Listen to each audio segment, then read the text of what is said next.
Singhania Buildcon group presents Jana Gana मन property fest bumper lucky draw के साथ 20 जनवरी से 30 जनवरी तक। हम हैं सिंघानिया बिल्डकॉन। पेट्रोल डीजल के दामों में भारी उछाल की आशंका है। दरअसल अंतर्राष्ट्रीय बाजार में कच्चे तेल के दाम 2014 के बाद सबसे उच्चतम स्तर पर जा पहुंचे हैं। वहीं कच्चे तेल के दाम $90 प्रति बैरल के पार जा पहुंचा है। नए वर्ष 2022 में कच्चे तेल के दामों में 15% से भी ज्यादा का उछाल आ चुका है। बीते 5 हफ्तों से लगातार कच्चे तेल के दामों में तेजी देखी जा रही है। बीजेपी का मिशन उत्तराखंड शुरू हो चुका है। गृह मंत्री अमित शाह ने बाबा रुद्रनाथ मंदिर में पूजा अर्चना की। यहाँ उन्होंने डोर टू डोर कैंपेनिंग के दौरान लोगों से भारतीय जनता पार्टी को वोट करने की अपील की। उन्होंने लोगों को इस दौरान पर्चे भी बांटे। बता दें कि इस बार चुनाव में बीजेपी ने रुद्रप्रयाग के मौजूदा विधायक भरत सिंह चौधरी को ही टिकट दिया है। उत्तराखंड में विधानसभा चुनाव के लिए गृह मंत्री अमित शाह ने पूर्व सैनिकों से संवाद किया। इस दौरान उन्होंने कहा कि भाजपा देश के वीर सैनिकों के कल्याण के प्रति कटिबद्ध है। वर्षों तक उत्तराखंड के लोगों ने राज्य की रचना के लिए संघर्ष किया। कांग्रेस के दमन को सहा। आज रामपुर तिराहे की घटना को कोई भी भुला नहीं सकता, जहां उत्तराखंड के नौजवान अपने अधिकार के लिए लड़ते हुए शहीद हुए थे। छत्तीसगढ़ के सीएम भूपेश बघेल यूपी के दौरे पर हैं और उन्होंने आगरा कैंट में प्रचार किया। आगरा कैंट विधानसभा में सीएम ने डोर टू डोर प्रचार किया। इस दौरान उन्होंने रेहड़ी पटरी वालों से भी बातचीत की और घर घर जाकर वोट मांगे। आगरा छावनी से कांग्रेस प्रत्याशी सिकंदर वाल्मीकि के लिए उन्होंने डोर टू डोर कैंपेनिंग की। दिल्ली के करियप्पा ग्राउंड में आज एनसीसी कैडेट्स के लिए कार्यक्रम का आयोजन किया गया, जिसमें शामिल होने प्रधानमंत्री नरेंद्र मोदी करियप्पा ग्राउंड पहुंचे। इस दौरान एनसीसी कैडेट्स ने पीएम मोदी को गार्ड ऑफ ऑनर दिया। प्रधानमंत्री नरेंद्र मोदी करियप्पा ग्राउंड में आयोजित नेशनल कैडेट कैंपस यानी कि एनसीसी की रैली में पहुंचे, जहां पर पीएम मोदी को एनसीसी कैडेट्स ने सलामी दी। इस दौरान नए कैडेट्स को पीएम ने सलामी दी। वहीं कार्यक्रम में 17 राज्यों के 1000 कैडेट शामिल हुए। एनसीसी को संबोधित करते हुए पीएम मोदी ने कहा कि अब देश की बेटियां सैनिक स्कूलों में एडमिशन ले रही हैं। सेना में महिलाओं को बड़ी जिम्मेदारियां दी जा रही हैं। एयरफोर्स में देश की बेटियां फाइटर प्लेन उड़ा रही हैं और ऐसे में हमारा प्रयास होना चाहिए कि एनसीसी में भी ज्यादा से ज्यादा बेटियां शामिल हों। प्रमोशन में आरक्षण मामले में सुनवाई करते हुए सुप्रीम कोर्ट ने एससी एसटी के लिए पदोन्नति में आरक्षण की शर्तों को कम करने से इनकार कर दिया है। कोर्ट ने कहा कि प्रमोशन में आरक्षण से पहले उच्च पदों पर प्रतिनिधित्व के आंकड़े जुटाने जरूरी हैं। कोर्ट अपनी तरफ से इसके लिए कोई भी पैमाना तय नहीं करेगा। उच्च पदों में प्रतिनिधित्व का एक तय अवधि में मूल्यांकन हो और इसे केंद्र सरकार तय करे। सुप्रीम कोर्ट से महाराष्ट्र विधानसभा अध्यक्ष को बड़ा झटका लगा है। सुप्रीम कोर्ट ने बीजेपी के 12 विधायकों को साल भर के लिए सदन की कार्रवाई से स्थगित करने के फैसले को असंवैधानिक और अनुचित ठहराया। कोर्ट ने अपने फैसले में कहा कि एक सत्र से ज्यादा का निलंबन सदन के अधिकार में नहीं है और ऐसा करना असंवैधानिक। निलंबन एक सत्र के लिए ही हो सकता है। पंजाब के गुरदासपुर में आतंकियों से सिपाही घायल हो गया। बीएसएफ डीआईजी के मुताबिक सीमा सुरक्षा बल के जवानों ने मुठभेड़ में गुरदासपुर के चंटू वडाला पोस्ट से 47 किलोग्राम हेरोइन, हथियार और गोला बारूद जब्त किया, तो वहीं एक सिपाही भी घायल हुआ है। केंद्रीय वित्त मंत्री निर्मला सीतारमण 1 फरवरी को केंद्रीय बजट 2022-23 पेश करेंगे, जो कि पूरी तरह से पेपरलेस होगा। केंद्रीय वित्त मंत्रालय ने इसकी जानकारी दी।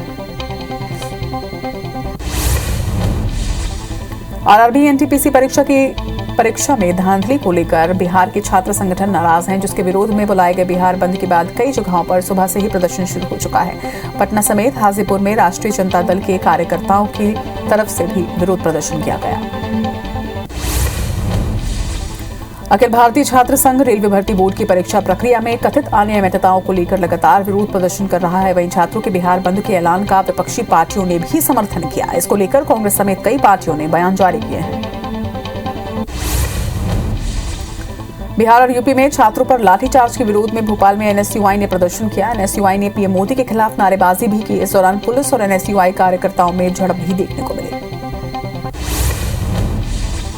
लाठीचार्ज के विरोध में बिलासपुर में भी एनएसयूआई ने प्रदर्शन किया है और केंद्र के खिलाफ जमकर नारेबाजी की। इस दौरान वीआईपी गेट के बाहर पुलिस ने प्रदर्शनकारियों को रोका। वहीं प्रदर्शन के दौरान पुलिस और कार्यकर्ताओं में झड़प देखने को मिली। एनएसयूआई ने एनटीपीसी का परिणाम जारी करने समेत कई मांग रखी है। रायगढ़ में भी एनएसयूआई ने केंद्र सरकार के खिलाफ नारेबाजी करते हुए स्टेशन में धरना दिया। इस दौरान एनएसयूआई ने एनटीपीसी का परिणाम जारी करने की मांग की। साथ ही कार्यकर्ताओं ने मांगे पूरी न होने पर प्रदेशव्यापी आंदोलन की चेतावनी भी दी है। बता दें कि एनटीपीसी के परीक्षार्थियों पर हुए लाठीचार्ज के विरोध में एनएसयूआई कार्यकर्ता प्रदर्शन कर रहे हैं। छत्तीसगढ़ कांग्रेस का सदस्यता अभियान तेजी से जारी है। इसके तहत कांग्रेस प्रदेश के संगठन प्रभारी चंदन यादव और सप्तगिरी शंकर उल्का 3 दिवसीय दौरे पर छत्तीसगढ़ पहुंचे, जहां पर वे प्रदेश पदाधिकारी, जिलाध्यक्ष और प्रदेश प्रभारियों को डिजिटल मेंबरशिप की ट्रेनिंग देंगे। वहीं जगदलपुर में संभागीय पदाधिकारियों की बैठक भी लेंगे। सीएम भूपेश बघेल ने अवैध रेत उत्खनन के खिलाफ सख्त कार्रवाई के निर्देश दिए हैं और कार्रवाई नहीं करने पर जिम्मेदार अधिकारियों के विरुद्ध कड़ी कार्रवाई करने की चेतावनी भी दी। सीएम ने निर्देश दिए हैं कि कार्रवाई करना कलेक्टर, एसपी की व्यक्तिगत जिम्मेदारी होगी। अवैध खनन पर कार्रवाई को लेकर सीएम के एक्शन का रिएक्शन देखने को मिला है। कोरबा पुलिस ने अवैध खनन पर कार्रवाई करते हुए 8 ट्रैक्टर जब्त किए हैं। इसके साथ ही खुदकुशी की बात कर दबाव डालने वाले तस्कर की भी गिरफ्तारी की गई। मध्य प्रदेश के बहुचर्चित संत भैयू महाराज के आत्महत्या मामले में इंदौर की कोर्ट ने फैसला सुना दिया है। अदालत ने सेवादार विनायक, केयरटेकर पलक और ड्राइवर शरद को दोषी मानते हुए तीनों ही आरोपियों को 6 साल की सजा सुनाई है। वहीं राष्ट्रीय संत भैयू महाराज ने अपने घर पर ही लाइसेंसी रिवॉल्वर से गोली मारकर आत्महत्या कर ली थी। पूर्व उपराष्ट्रपति हामिद अंसारी के विवादित बयान पर मध्य प्रदेश के गृह मंत्री नरोत्तम मिश्रा ने निशाना साधा है। उन्होंने कहा कि जैसे जैसे यूपी चुनाव नजदीक आ रहे हैं, वैसे वैसे टुकड़े टुकड़े गैंग के समर्थक बेनकाब होते जा रहे हैं। उन्होंने ये भी कहा कि हामिद अंसारी को देश ने 2 बार उपराष्ट्रपति बनाया। इस पर वैश्विक मंच पर राष्ट्र विरोधी बातें करके उन्होंने अपनी ओछी मानसिकता का परिचय दिया है। एमपी में बीजेपी का बूथ विस्तारक अभियान जारी है। खरगोन के गोगांव मंडल के दयालपुर बूथ पर बीजेपी प्रदेश अध्यक्ष वीडी शर्मा पहुंचे और बीजेपी कार्यकर्ताओं से मिलकर टिप्स के साथ जरूरी निर्देश भी दिए। इस दौरान वीडी शर्मा प्रसिद्ध सिद्धि विनायक गणेश मंदिर भी पहुंचे और भगवान से आशीर्वाद लिया। रणथंभौर से श्योपुर के कूनो नेशनल पार्क होते हुए शिवपुरी के माधव नेशनल पार्क तक टाइगर बाग कॉरिडोर प्रस्तावित किया गया है, जिसे पूरा करने के लिए अब सामान्य वन मंडल के क्षेत्र में माधवराव सिंधिया के नाम से सेंचुरी बनाई जाएगी। इसका प्रस्ताव शासन स्तर में मंजूर हो चुका है और अनुमति के लिए जिला योजना समिति की बैठक के लिए भेजा गया है। मध्य प्रदेश में नीलगाय और जंगली सुअर की शिकार के नियमों में बदलाव करने की तैयारी है। नीलगांव और जंगली सुअर की अनुमति अब आवेदन करने के 8 दिनों के अंदर मिल जाएगी। ये अनुमति केवल लाइसेंसी हथियार धारकों को ही मिलेगी। वहीं वन विभाग लगभग 20 साल पुराने नियम में बदलाव करने जा रहा है। विधायकों की राय के बाद इसे मंजूरी दे दी जाएगी। भोपाल से हावड़ा के बीच चलने वाली भोपाल हावड़ा एक्सप्रेस 7 और 9 फरवरी को रद्द रहेगी। इस ट्रेन के अलावा अप डाउन की 4 अन्य ट्रेनों को भी एक दिन नहीं चलाया जाएगा।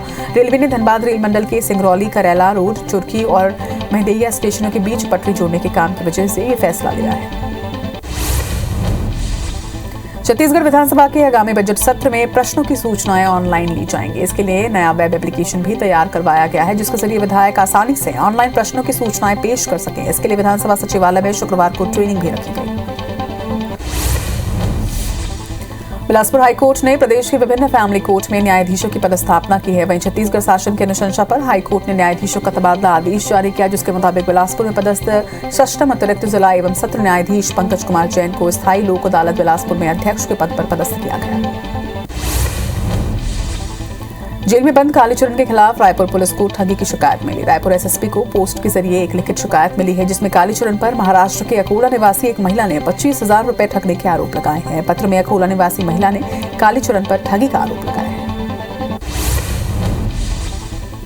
खरोड़ा के जिनवानी ग्राम पंचायत के मजदूरों को बंधक बनाने के मामले में आईबीसी 24 की खबर का असर हुआ है। आईबीसी की खबर के बाद श्रम विभाग के अधिकारियों ने परिवार की सुध ली। इसके साथ ही विभागीय मंत्री शिव डहरिया ने भी जल्द से जल्द परिवार को बंधन मुक्त करवाने के लिए आश्वस्त किया।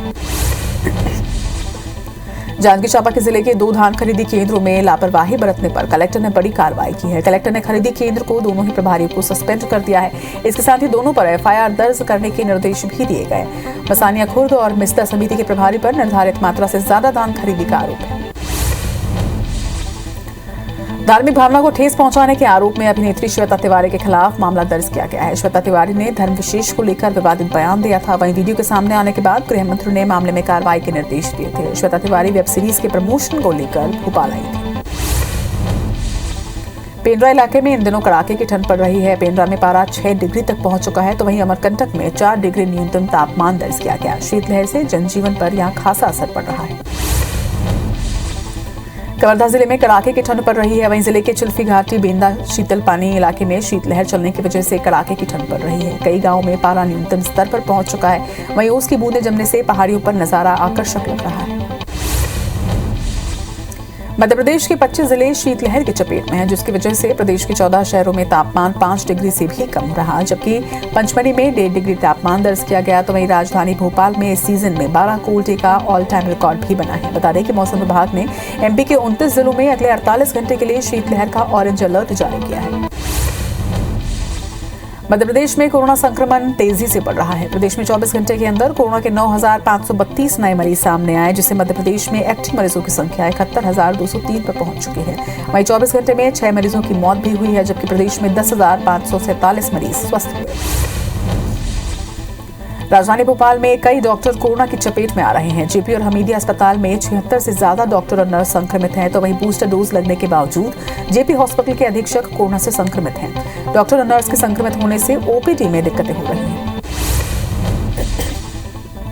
छत्तीसगढ़ में कोरोना मरीजों की संख्या तेजी से बढ़ती जा रही है। प्रदेश में 24 घंटे के अंदर कोरोना के 4,645 नए मरीजों की पहचान की गई, जिससे प्रदेश में एक्टिव मरीजों की संख्या 27,290 पर पहुंच चुकी है। तो वहीं 19 मरीजों की मौत भी दर्ज की गई। प्रदेश में 6,516 मरीज स्वस्थ हुए हैं। वहीं सबसे ज्यादा 893 मरीज दुर्ग में सामने आए। बालोद जिले के पदमरा गांव में रहने वाली 93 वर्षीय बुजुर्ग महिला ने खुद वैक्सीनेशन सेंटर जाकर बूस्टर डोज लगवाई। बुजुर्ग महिला ठीक से सुन और चल भी नहीं पाती, मगर कोरोना के खिलाफ वैक्सीनेशन लगाने के लिए खुद 3 किलोमीटर दूर वैक्सीनेशन सेंटर को पहुंचकर बूस्टर डोज लगवाकर लोगों को वैक्सीनेशन का संदेश दिया। बालोद जिला के घोटिया चेक पर टैंकर अनियंत्रित होकर पलट गया। पेट्रोल और डीजल से भरे टैंकर के पलटने से यहां पर अफरा तफरी मच गई। वहीं घटना में कोई भी जनहानि नहीं हुई है। टैंकर रायपुर से 20,000 लीटर पेट्रोल डीजल लेकर भाटिया पेट्रोल बालोद जा रहा था। राजधानी रायपुर के एक निजी बैंक में 3 साल से नकली नोट जमा करने का मामला सामने आया है। बताया जा रहा है कि जनवरी 2018 से दिसंबर 2021 के बीच करीब 5,60,000 रुपए जमा किए गए हैं। मामले को गंभीरता से लेते हुए सिविल लाइन थाना पुलिस ने अज्ञात व्यक्ति के खिलाफ केस दर्ज कर लिया है। इसके साथ ही नकली नोट को भी जब्त किया गया। बलरामपुर जिले की रामानुजगंज वन विभाग टीम ने अवैध इमारती लकड़ी से भरे पिकअप वाहन को जब्त किया है। लाखों की इमारती लकड़ी को झारखंड ले जाया जा रहा था। बता दें कि चाकी के पास टीम ने कार्रवाई की, जिसके बाद ड्राइवर फरार है। ओरछा के पृथ्वीपुर में अज्ञात बाइक सवार बदमाश एक महिला के गले से मंगलसूत्र छीनकर फरार हो गए। घटना का पूरा वीडियो सीसीटीवी में कैद हुआ है। वहीं मामले की जानकारी लगते ही मौके पर पहुंची पुलिस ने जांच शुरू कर दी। जांजगीर चांपा के बिर्ला के सहकारी बैंक की शाखा में चोरी का प्रयास किया गया। चोरी की नीयत से घुसे चोरों ने शटर को तोड़कर अंदर घुसे, लेकिन चोरी करने में वो असफल रहे। बाद में घटना की जानकारी शाखा प्रबंधक ने पुलिस को दी। तो वहीं सूचना पर पुलिस ने मामला दर्ज कर लिया है और जांच की जा रही है। जांजगीर चांपा की अरभार थाना पुलिस ने युवती के अश्लील फोटो और वीडियो वायरल करने वाले आरोपी को गिरफ्तार किया है। पुलिस के मुताबिक युवती ने थाने में रिपोर्ट दर्ज करवाई थी कि एक युवक उसकी अश्लील फोटो और वीडियो सोशल मीडिया में वायरल कर रहा है। तो वहीं पुलिस ने कार्रवाई करते हुए आरोपी का मोबाइल भी जब्त कर उसे न्यायिक हिरासत में जेल भेज दिया है। दुर्ग में तेज रफ्तार ट्रक ने एक बुजुर्ग महिला को जोरदार टक्कर मार दी। हादसे में महिला की घटनास्थल पर ही दर्दनाक मौत हो गई। वही घटना से लेकर धमदा नाका ओवरब्रिज के पास की बताई जा रही है। घटना के बाद गुस्साए लोगों ने चक्का जाम भी किया। वहीं मौके पर पहुंची पुलिस ने शव को अपने कब्जे में लेकर मामला शांत करवाया। धमतरी जिले के रुद्री थाना क्षेत्र में साप्ताहिक बाजार से लाखों की चांदी चोरी होने का मामला सामने आया है। बताया जा रहा है कि व्यापारी बाजार में आभूषण लेकर गया था, तभी करीब 2,70,000 रुपए की चांदी के आभूषण से भरे बैग को कोई अज्ञात व्यक्ति चोरी कर ले गया। फिलहाल पुलिस मामले की जांच कर रही है।